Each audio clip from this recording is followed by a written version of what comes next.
Assalamualaikum warahmatullahi wabarakatuh. Selamat pagi anak-anak. Bagaimana kabar kalian? Semoga kalian sehat selalu dan tetap semangat untuk belajar ya. Berjumpa lagi dengan saya Wahyu Novita selaku wali kelas 6. Pada kesempatan pagi hari ini kita akan belajar tema 1, selamatkan makhluk hidup. Muatan pelajaran IPA KD 3.1, membandingkan cara perkembangbiakan tumbuhan dan hewan. Jika kemarin kita sudah belajar cara perkembangbiakan tumbuhan, baik itu vegetatif maupun generatif, sekarang saatnya kita belajar cara perkembangbiakan hewan, baik itu vegetatif maupun generatif. Seperti biasa, sebelum kita mulai pembelajarannya, silakan kalian like, komen, subscribe, dan jangan lupa nyalakan tombol notifikasinya agar kalian tidak ketinggalan video terbaru dari channel saya. Siapkan juga buku LKS, buku tugas, dan alat tulisnya. Kita mulai pembelajaran pagi hari ini. Tahukah kamu bagaimanakah perkembangbiakan hewan? Nah, jika kalian ingin tahu bagaimanakah perkembangbiakan hewan itu, silakan kalian simak video pembelajarannya sampai selesai. Dan jangan lupa, catatlah setiap pertanyaan yang ada pada video di buku tugas kalian. Kemudian nanti kalian kerjakan ya. Langsung saja kita simak video pembelajaran berikut ini. Kita akan belajar tentang perkembangbiakan pada hewan.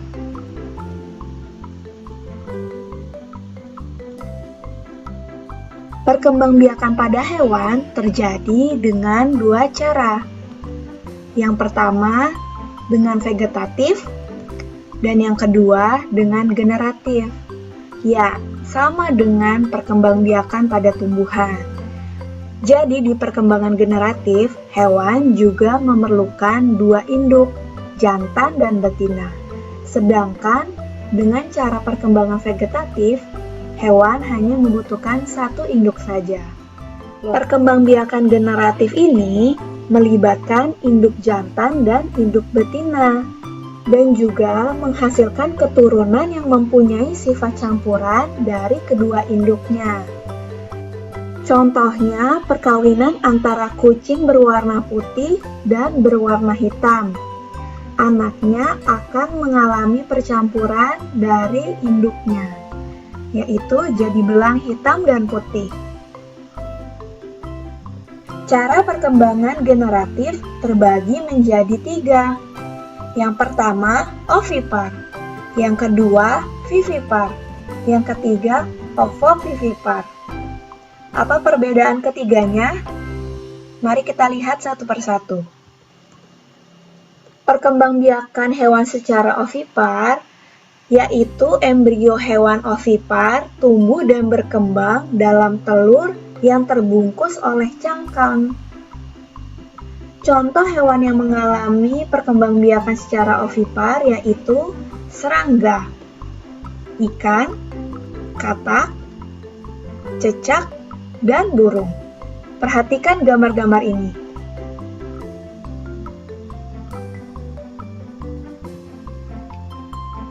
Ya, perkembangannya terjadi di dalam telur.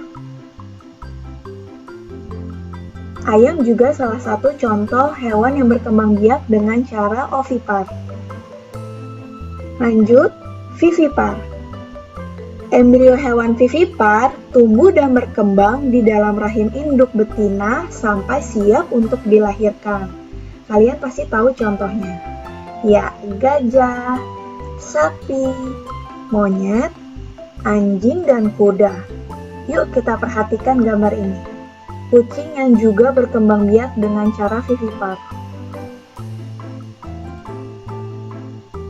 Ini semua terjadi di dalam rahim induk.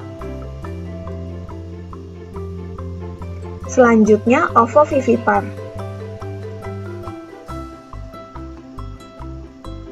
Embrio hewan ovovivipar dibungkus oleh cangkang telur, namun tidak akan dikeluarkan dari tubuh induk sampai menetas. Seringkali ovovivipar juga disebut sebagai bertelur melahirkan. Contohnya, hiu macan, kadal, kuda laut, ular boa juga merupakan salah satu hewan yang berkembang biak secara ovovivipar atau bertelur melahirkan. Jadi, ular boa menghasilkan telur, namun telurnya dierami di dalam rahim. Perkembangbiakan secara vegetatif melibatkan satu induk saja.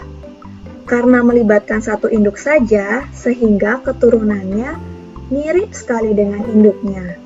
Dan hal ini dialami oleh hewan tingkat rendah atau hewan lunak yang belum memiliki tulang belakang.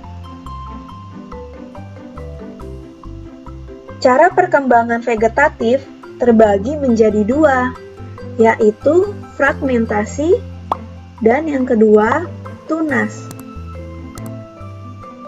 Fragmentasi yaitu perkembangbiakan hewan dengan memotong bagian tubuhnya menjadi beberapa bagian. Kemudian potongan tubuhnya menjadi individu baru. Kedengarannya agak menyeramkan ya. Contoh hewan yang mengalami perkembangbiakan dengan fragmentasi yaitu bintang laut, cacing pita, dan planaria. Ayo kita saksikan videonya. Terlihat bintang laut ini membagi diri jadi dua, lalu tumbuh kaki-kaki baru, dan akhirnya menjadi individu yang baru. Cukup menarik ya. Selanjutnya, tunas. Mungkin kalian mendengarnya agak aneh, sama seperti pisang dan bambu. Namun, tunas juga menjadi bagian perkembangbiakan hewan loh. Jadi, tunas akan tumbuh dan berkembang dari tubuh induknya. Kemudian akan melepaskan diri dan menjadi individu baru. Contoh hewannya adalah ubur-ubur dan hidra. Perhatikan video berikut.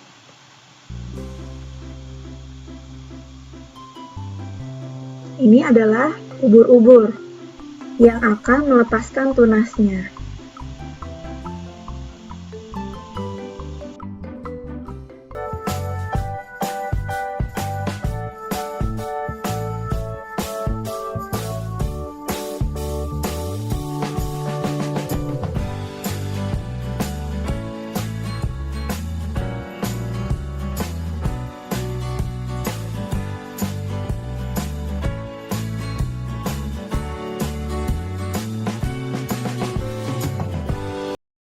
Hewan dan tumbuhan. Indonesia memiliki sumber daya alam hayati yang sangat melimpah. Sekitar 30% dari jenis hewan dan tumbuhan yang ada di bumi berada di Indonesia. Seiring dengan perkembangan zaman, banyak jenis-jenis hewan dan tumbuhan baru ditemukan. Akan tetapi, juga ada ratusan bahkan ribuan jenis hewan dan tumbuhan yang terancam punah, bahkan mengalami kepunahan. Ancaman terhadap kepunahan hewan dan tumbuhan langka sangat memprihatinkan. Ada dua faktor yang menyebabkan makhluk hidup terancam punah, yaitu pertama faktor alam. Contoh faktor alam antara lain sulit beradaptasi dengan lingkungan, memiliki tingkat perkembangbiakan yang lambat, dan terjadi bencana alam. Yang kedua, faktor manusia. Banyak kegiatan manusia yang dapat menyebabkan kepunahan hewan dan tumbuhan.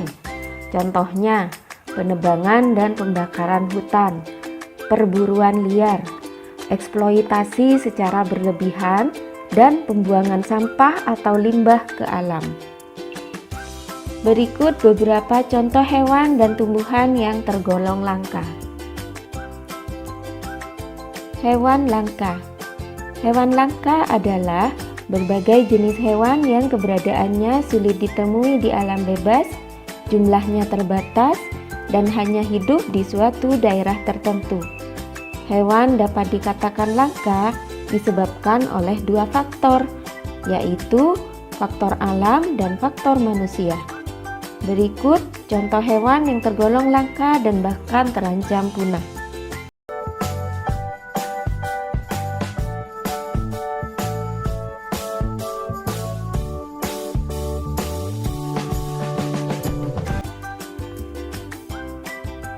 Burung cendrawasih.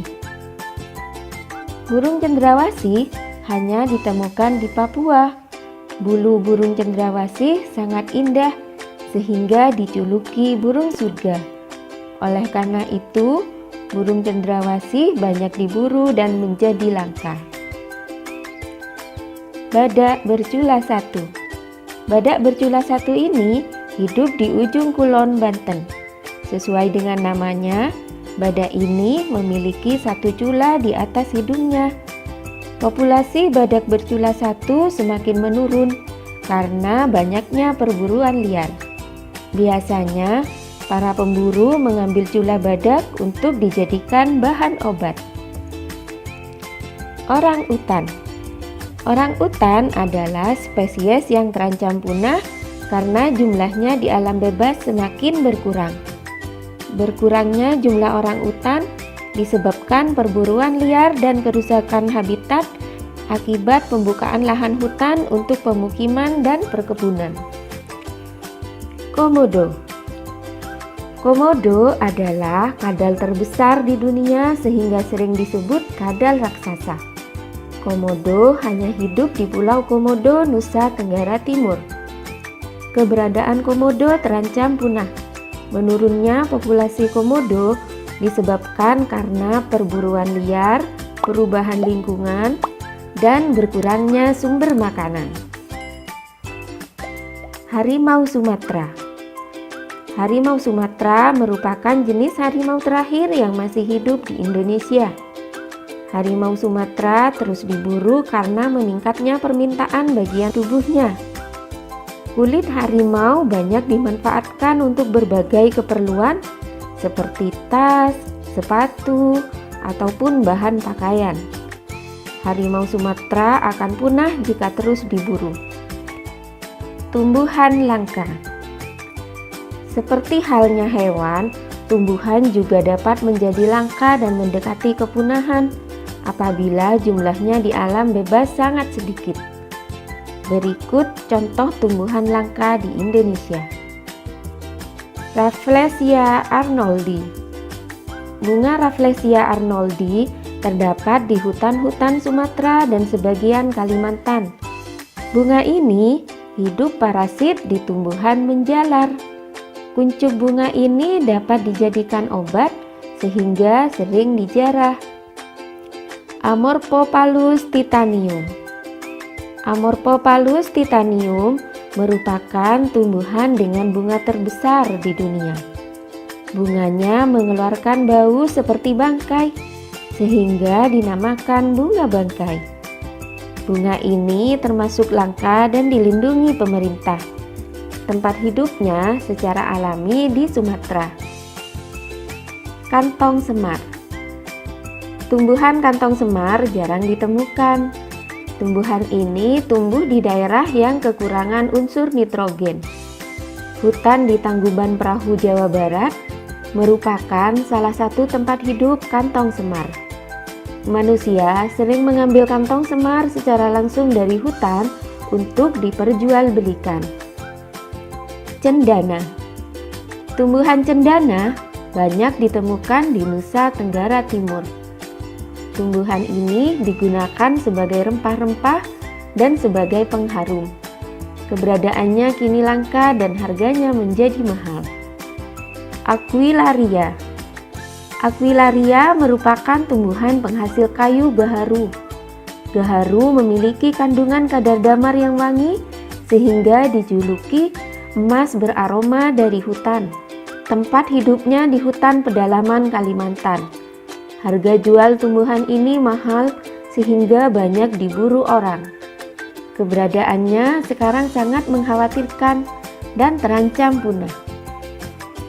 Apa saja yang dapat kita lakukan sebagai upaya pelestarian hewan dan tumbuhan?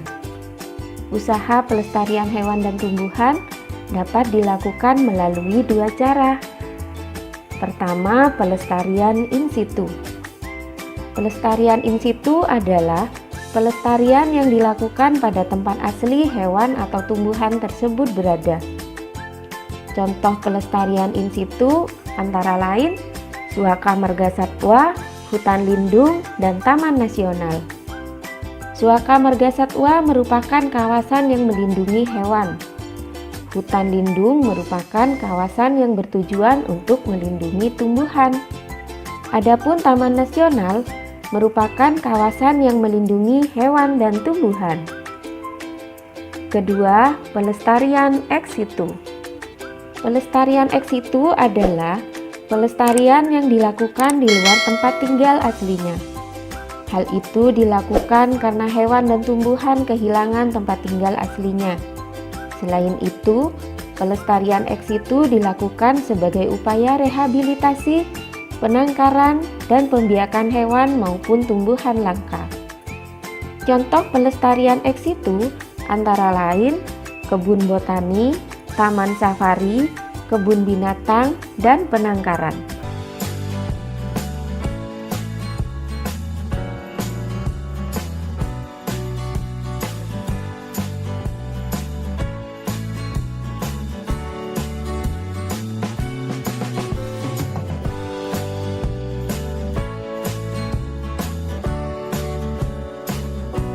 Nah, bagaimana pembelajarannya? Menyenangkan bukan? Silakan simak info di Classroom untuk pengumpulan tugasnya. Pembelajaran hari ini cukup sampai di sini. Terima kasih kalian telah menyimak video ini sampai selesai. Sampai jumpa lagi di pembelajaran daring berikutnya. Wassalamualaikum warahmatullahi wabarakatuh.